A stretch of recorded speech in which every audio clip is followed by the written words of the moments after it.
Hello and welcome back to another Warlords of Draenor dungeon video. So I'm going to start this one with a question. Do you like trains, and more importantly, do you like badass metal trains that are full of explosions and cannons and iron and just badassery? Well, if that is the case, then this is probably the video for you, because this is one of the, well, it's the only dungeon, actually, in which you run along the top of a train being shot at by cannons while you watch Gorgrond just race past you. This is a really damn cool dungeon. Now, it's not perfect. It does have some, maybe one or two little issues, but it's really cool. So, first of all, what is the dungeon? Well, obviously, it's Grimrail Depot. It's like a train depot. You start off inside, you end up hijacking your way onto the train, you do a few things, kill some bosses, kill some ads, and eventually you just lead to the train crashing. That's basically your kind of mission. Now, this is a 3-boss dungeon. It's rather short as well, actually. The trash is not that lengthy, and honestly on normal difficulty it's not particularly intensive. This is not available on heroic difficulty yet, so this was done on normal. We only had one wipe in the final boss, but everything else was really pretty straightforward. So it starts off basically inside the train depot itself. You gotta get into the damn train first before you can do anything on the train. So how do you do that? Well, you kill some trash, which honestly was in a boring room, and it was pretty boring trash.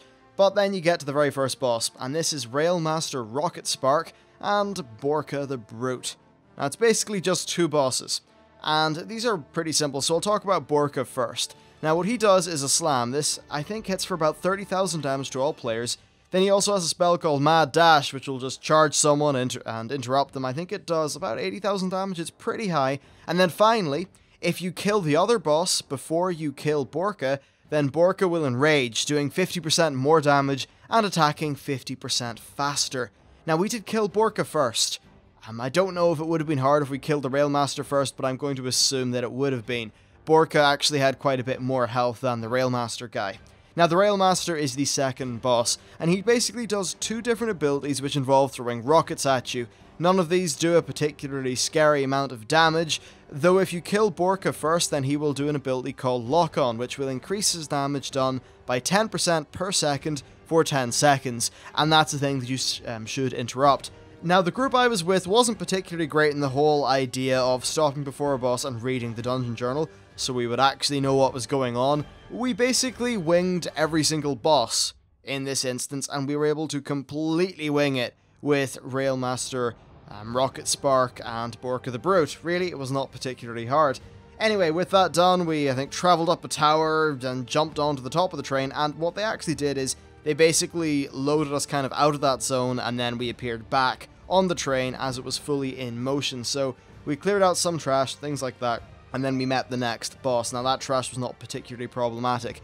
So the second boss is honestly the complete standout fight of this dungeon. It's just a big gimmicky thing that's, you know what, really, really cool and interesting. So the fight actually just starts off with you kind of attacking the boss for a little bit at the start, as you can see there, but he very soon just jumps away and hops into a cannon. You end up just being stuck in this small little part of the room for a minute, but then he blows off the sides of the train, and you can just see Gorgrond flying by. Honestly, it just looks really cool, and it's an absolute spectacle. So what he starts doing is he basically, fires missiles at you with the cannon. Now, they're fine. You can either dodge them or you can get behind the various bits of cover in the room and they won't hit you. So that's okay, really. Now, he does apparently do another thing called Slag Blast. This will just put a bit of fire in the ground, and for every second you stand on that fire, you get a debuff that does 2,000 damage per second for 6 seconds. That actually stacks, so if you're an absolute kind of herp derp, then I suppose you may get yourself pretty badly hurt by all that. Now, the thing with this boss is that while he's doing all of his hijinks with the cannon, he starts summoning in a whole bunch of trash. Now, the trash mobs themselves are really not problematic. Some of these guys had about 80,000 health, which is not that much in the grand scheme of things, especially since this is Warlords of Draenor, and, just with the numbers that we're kind of dealing with at the minute. Now, as for the rocket itself, well, the cannon that he's using, it's got like 7 million health, and I was just thinking to myself, well, damn, that's a lot of health. That's more than, maybe even some heroic dungeons. What gives? And then I noticed that there were some guys called Grenadiers, and whenever they died, there was an outline around them. I don't know if I've noticed that immediately in this bit of footage, but soon enough I will. Now, what happens is that when you click on those, you can get either one of two different things, either a grenade or a homing missile.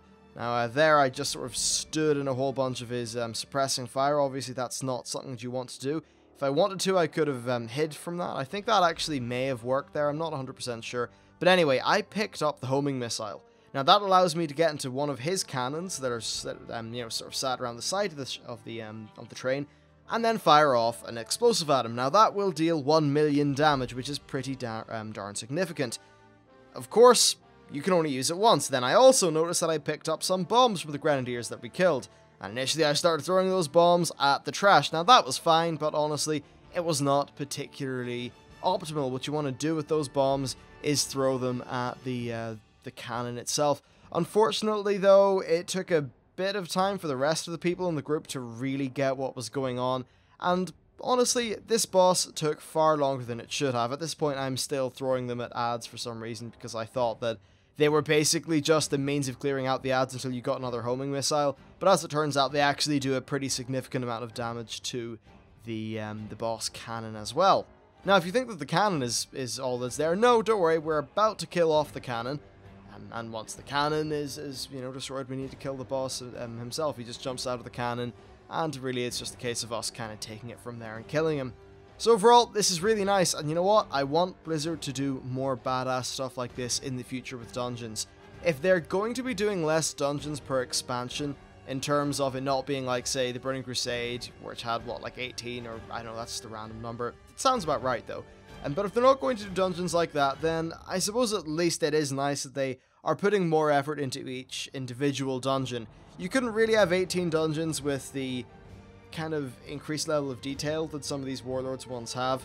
Though of course I think I still would prefer the 18 dungeons. Anyway, it's nice that a lot of effort's being put into some of these, and you can clearly tell that this is a boss fight that received quite a lot of, well, attention.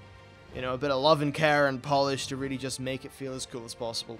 So now we've got onto the boss himself. All he really does is throw through a few grenades around the place, as you can see there. You don't really want to stand to those grenades. Why? Because generally standing grenades is a pretty bad idea, honestly. And if you think that's a good thing to do, then I don't know how you've made it this far. In World of Warcraft anyway, because I'd imagine you haven't really came across too many live grenades in real life. So yeah, boss is about dead, and I've got to say that, I'll just cover the next trash after this. So the next trash is actually really simple. There's no point even showing it on the camera. It was just dead easy. Actually, one thing I did notice here is that the Blackrock turret did not work on the boss, only worked on the cannon. Anyway, the trash just comprises of some like Farseer guys who do a lightning attack, so you just want to kill them, don't stand lightning, that's it, nice and simple. We actually wiped the first time because the tank pulled absolutely every single little tiny morsel of trash, and we got just steamrolled. But anyway, enough of all this jibber jabber, let's move on to the final boss. So the final boss of this place is actually not particularly hard, it's just that basically, if you stand in the fire, you're gonna die. That's pretty much that simple. And the reason why we wiped the first time is because 2 or 3 people actually stood in the fire, and it really did not work out particularly well for us. Oh look, speaking of the fire, there's a Chimera, and by the way, I completely fucking duped you, it's not even fire, it's bloody lightning. Anyway, so the lightning is basically just like any other void zone. It does damage when you stand in it, therefore you don't want to stand in it. However, it does actually synergize with another ability that the boss has. Now, you won't see this much because I'm actually standing in ranged, obviously, because I'm a ranged class. He throws down traps. Now, the melee people in our group from time to time did get themselves caught in the traps, meaning that they took very much just a lot of unnecessary damage from the lightning on the floor. That was a little bit unfortunate. Now, other than that, he doesn't do that much, really. He also has this ability that's called Spinning Spear, in which he throws a spear, which also happens to spin at you, and this will deal 45k damage to you, and it will also knock you down. It didn't happen to me, and frankly, I only noticed it after I read the dungeon journal, so maybe I was just being a little bit sleepy. Now, one strange thing about this Chimera that flies in from time to time is that you generally expect that maybe the boss would either fly in the left or right or the middle and then cover that lane. No, every time he just flies in the middle, and it's up to you to react to wherever the hell the lightning decides to appear. As you can see, there's not really any rhyme or reason to it, it's just random lightning. Now, I guess that's good and bad. I think one of the positives of it, though, is that you actually do have to react to something appearing under you pretty quickly, or else you're going to take decently significant damage. But other than that, that's really it for the fight. I think it could be pretty interesting on a heroic if they were really just to ramp up that AoE damage and maybe add in 1 or 2 more mechanics to make you panic about things. But I think if they do all that well on the heroic difficulty, it could be a very interesting fight. So yeah, hey, overall, I think that was pretty cool. However, the second boss was definitely the coolest one with the most potential. And then after you win the fight, you end up back at this little depot place, or I don't know, crash site, whatever, in Gorgrond, which is nice. There's nothing to do there apart from just, you know, walking through a portal and going home, so that's a thing. Now, overall, what do I think about this? Well, it's short, it's sweet, and it's pretty fun.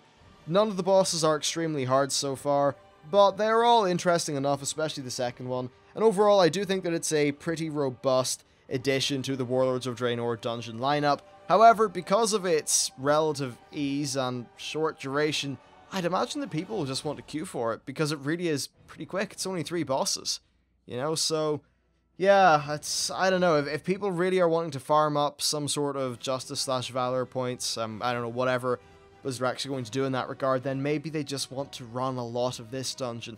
Though I guess if they're not getting the random reward, they probably wouldn't. But anyway, it's just food for thought, the fact that it is pretty darn short. Anyway, so that's it for this video. Do let me know what you think about this dungeon, and would you like to see an emphasis on dungeons that are a little bit more flashy in terms of the production values or visuals, or would you prefer, as I would, to have just more dungeons that maybe don't have as many flashy things like, you know, you zooming past the rest of Gorgrond, but maybe are just, you know, well, more dungeons, like the way we used to get, say, 3 dungeons for the Hellfire motif, or 3 for the Ulduar motif, or something like that. It's just an interesting kind of thing that's popped up with dungeons in Warlords of Draenor. Anyway, that's it for me. Leave your comments in the description, like and favorite the video. You can check out my twitch.tv stream and my Twitter feed if you want all the other latest stuff that I do. And yeah, that's it for me. Thanks for watching, and I'll see you next time.